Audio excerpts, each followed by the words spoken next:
सत्संग दान दवा बंदिया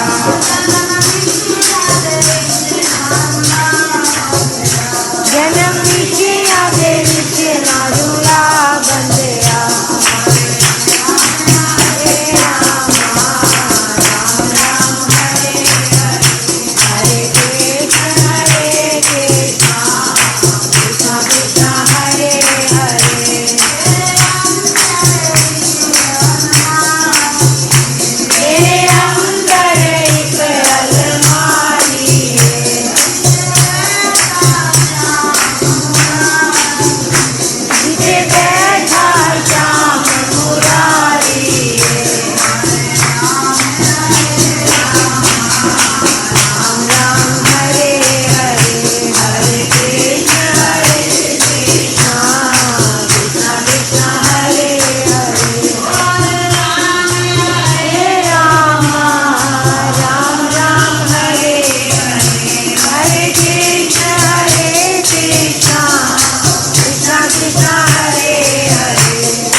सतगुर की कृपा भई हरि की सच्ची वाणी।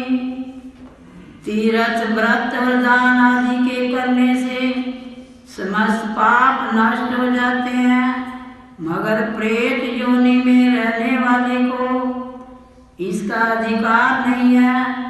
तुम्हारे दुख को देखकर मैं अत्यंत दुखी हूँ और तुम्हारा दुख दूर किए बिना मुझे संतोष नहीं होगा।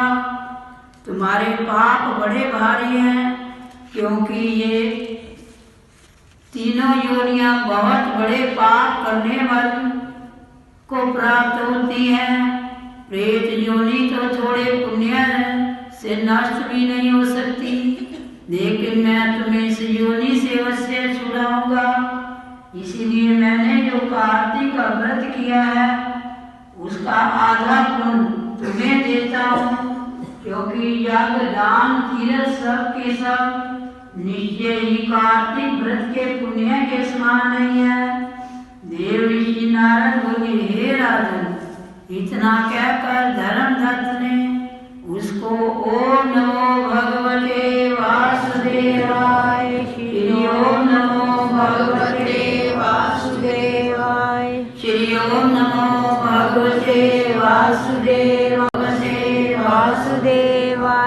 श्री ओम नमो भगवते वासुदेवाय। द्वाक्षर मंत्र सुनाया, तुलसी का जल उसके ऊपर छिड़का, बस फिर क्या था। वो क्षण भर में प्रेत योनि से छूटकर प्रज्वलित शिखा के समान दिव्य रूप धारण कर लक्ष्मी के समान सुंदर हो गई। बोलो विष्णु भगवान की जय। तब वो धर्मदत्त को दंडवत करके प्रसन्नता से गदगद होकर बोली, हे ब्राह्मण, आपके आशीर्वाद से मैं इस घोर नरक से छूट गई हूँ।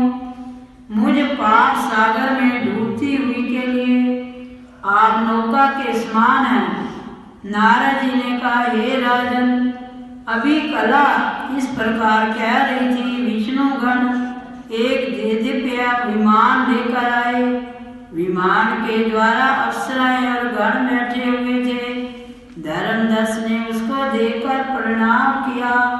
पुण्यशील, शील और सुशील नामक भगवान विष्णु के गणों ने धर्मदत्त को अपने हाथों पर ऊपर उठाकर उसका अभिनंदन करके कहा, बोलो विष्णु भगवान की। आप धन्य है, सदा भगवान विष्णु के व्रत कथा और सेवा में लगे रहते हैं। आपने बाल्याकाल से पवित्र शुभ कार्तिक व्रत किया था। उसके आधे पर से कला के पूर्व जन्म के कतरित पाप नष्ट हो गए हैं। ये नहीं, आपकी कृपा से सैकड़ों जन्म के पाप नष्ट हो गए। आपके जागरण आदि करने से, पुण्य प्रभाव से आकाश मंडल से ये विमान आया है। हे ब्राह्मण, आप हमसे भांति भांति के भोगों से वैकुंठ में ले जा रहे हैं।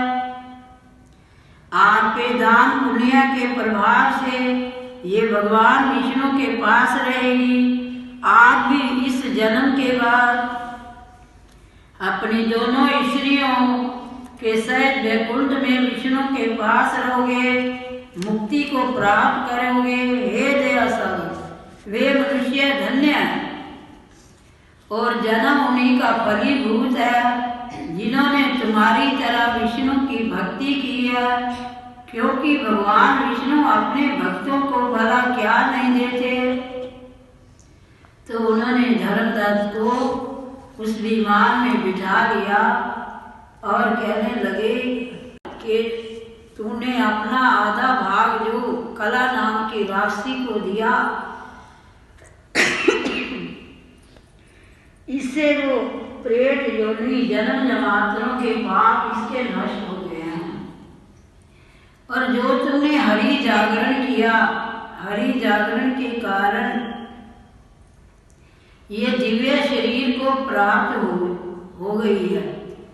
और जिन्होंने तुम्हारी तरह विष्णु की भक्ति की है, क्योंकि भगवान विष्णु अपने भक्तों को भला क्या नहीं देते। जिन्होंने प्राचीन काल में उतानपाद के पुत्र को ध्रुव पर पहुंचाया, जिसके सिमरन मार्ग से प्राणियों की मुक्ति हो जाती है। प्राचीन काल में विष्णु जी ने केवल अपने नाम के सिमरण से आप द्वारा पकड़े हुए हाथी को हस्त योनि से मुक्त करके जय नाम देकर अपना पार्षद बना लिया। तुमने उसी विष्णु की सेवा की है, इसीलिए तुम अपनी दोनों स्त्रियों से 1000 वर्ष तक भगवान विष्णु के पास निवास करोगे। जब तुम्हारा पुण्य क्षीण हो जाएगा, तब तुम सूर्यवंश में अपनी दोनों रानियों के साथ राजा दशरथ के नाम से, और ये कला तुम्हारे आधे पुण्य की भागीदार होने के नाते तुम्हारी तीसरी भार्या होगी। तो यही तो कही बनी थी। वो भगवान विष्णु पुत्र के रूप में तुम्हारे पास रहेंगे, देवताओं का कार्य करेंगे। विष्णु को प्रसन्न करने वाले तुम्हारे कार्तिक व्रत से अधिक महत्वपूर्ण यहाँ दान तीर्थ आदि कोई भी नहीं। हे दया सागर, तुम धन्य हो, क्योंकि तुमने जगत गुरु भगवान विष्णु को प्रसन्न करने के लिए कार्तिक मास का व्रत किया है, जिसके आधे पुण्य के फल की भागीदार कला है। इस समय हम इसे अपने साथ विष्णु लोक में ले जाते हैं। बोलो जयकारा।